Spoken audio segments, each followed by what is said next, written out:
18ஆம் படி கருப்பசாமி துணை. நீ எதிர்பார்க்காத பல நேரங்களில் என்னுடைய உருவத்தை ஆங்காங்கு தரிசனம் செய்திருக்கிறாய் தானே. அப்போதெல்லாம் நான் தான் உன்னை தேடி வந்து காப்பாற்ற ஓடி வந்தேன். பல ரூபங்களிலிருந்து நான் பல முறை உன்னை வந்து பார்த்திருக்கிறேன். ஆனால் குழப்பமான சஞ்சலமான மனதோடு நீ இருந்ததால் என்னை உணர்ந்து கொள்வதில் உனக்கு கஷ்டம் இருந்தது. நீ என்னை உணரவில்லை என்பது உண்மைதான். ஆனால் இப்போது உன் மனதில் நான் உனக்கு துணையாயிருந்து காப்பாற்றுவேன் என்ற நம்பிக்கையோடு தானே இதை கேட்டுக்கொண்டிருக்கிறேன். அதற்காகவே நிச்சயமாக உன் மனதில் அமைதி தவழும்படி நான் அனைத்தையும் சரியாய் செய்து முடிப்பேன். நான் காட்டும் வழி உனக்கு நிச்சயமாக வெற்றியை கொடுக்கும்.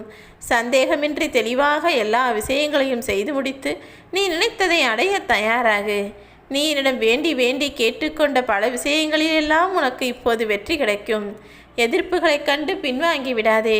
எல்லா எதிர்ப்புகளையும் தாண்டி நிச்சயமாக நீ ஜெயிப்பாய். நீ செய்வது சரியாக இருக்கும்போது, நீ நினைப்பதும் நல்லதாக இருக்கும்போது, நீ எதிர்பார்த்த காரியத்தை நான் உனக்கு வெற்றிகரமாக முடித்து கொடுப்பேன். நடந்ததும் நடந்து கொண்டிருப்பதும் எல்லாமே இந்த கருப்பசாமியால் தான் என்பதை புரிந்து கொள்ளப் போகிறாய். இனி நடக்கப் போவது அனைத்தும் என் அருளால் உனக்கு நல்லதாக இருக்கும். ஏன் மனதிற்குள் இவ்வளவு கலக்கம்? நடந்ததையும் நடக்கப் போவதையும் நினைத்து கவலைப்படாமல் நான் காட்டும் வழியிலேயே செல்ல ஆரம்பி. எதிரில் யார் இருந்தாலும் அவர்கள் தோல் நடுங்க தொலைதூரமாய் ஓடிப்போவார்கள். உன் வாழ்க்கையில் ஆடம்பரத்தை நேசிக்காமல் அவசியமான விஷயங்களுக்கு மட்டும் செலவழித்து வாழ ஆரம்பித்தால் உன் மனவேதனைகள் மறைந்து போகும். நிம்மதியான வாழ்க்கைக்காக தானே ஆசையாய் இருக்கிறாய். நிச்சயமாய் உன் வாழ்க்கை உன்வசமாக மாறி நீ நினைத்தது நல்லபடியாக நடந்து நீ நிம்மதியோடும் சந்தோஷத்தோடும் வாழும்படி எல்லா பிரச்சனைகளிலிருந்தும் நான் உன்னை காப்பாற்றுகிறேன். உனக்கு கிடைத்ததை கொண்டு சந்தோஷமாய் வாழ கற்றுக்கொள். உனக்கான வெற்றி காலம் கடந்து போகிறதே என யோசிக்கிறாயா? இத்தனை நாள் பொறுமை காத்த நீ இந்த கருப்பசாமியிடமிருந்து உனக்கான பரிசை பெறப்போகிறாய். ஆம், வானத்தை போல நீ என்னிடம் பெரிய பெரிய விஷயங்களை கேட்கவில்லை. அந்த நட்சத்திரம் போல சின்ன சின்ன சந்தோஷங்களை தானே கேட்டாய். அந்த சந்தோஷத்தை கூட உனக்கு கொடுக்காமலா நான் காவல் தெய்வமாக இங்கு விற்றிருக்கிறேன்? உன் வாழ்க்கை அழகாய் மாறுவதற்காகவே உனக்கு தேவையான அனைத்தையும் நான் தருவேன்.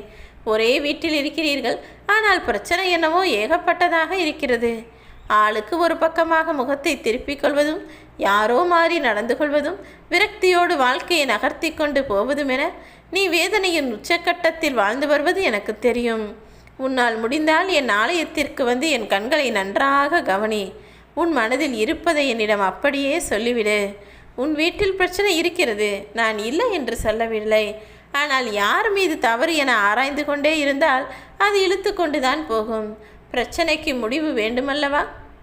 ஒவ்வொரு முறையும் ஒருவருக்கொருவர் அனுசரித்து போய்தானே ஆக வேண்டும்.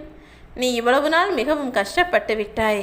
இத்தனை நாட்களை நீ எப்படி கழித்தாய் என்பது எனக்கு தெரியும். இனி எந்த பிரச்சனையும் இல்லாத பொன்னான வாழ்க்கையை பொற்காலமாக நீ வாழ வேண்டும் என்றுதான் உன்னை ஆசீர்வதிக்க நான் வருகிறேன். ஆனால் எத்தனை முறை உன்னை தேடி வந்தாலும் நீ என்னை தள்ளிவிட்டு தாண்டி போய்கொண்டே இருக்கிறாய்தானே. நீ எதிர்பார்க்கும் குழந்தை வரமும் அல்லது திருமண வரமும் அல்லது உனக்கான சந்தோஷ வரமோ அல்லது மன நிம்மதியான வாழ்க்கைக்கு தேவையான வருமான வரமோ, எல்லா வரமும் உனக்கு கொடுக்கப்படும். எது உன் மனதை கஷ்டப்படுத்தினாலும் நீ கவலை கொள்ள வேண்டாம். அனைத்தையும் எதிர்த்து போராடி காப்பாற்றி உனக்கான நல்லதை நான் செய்து முடிப்பேன். என்னை மீறி எதுவும் நடக்காது என் செல்லமே. உன் வருங்காலத்தை நினைத்து கவலைப்படாதே. நீ எதிர்பார்த்தது போலவே உன் வருங்காலம் நல்ல முறையில் உனக்கு சந்தோஷத்தை தருவதாக அமையும்.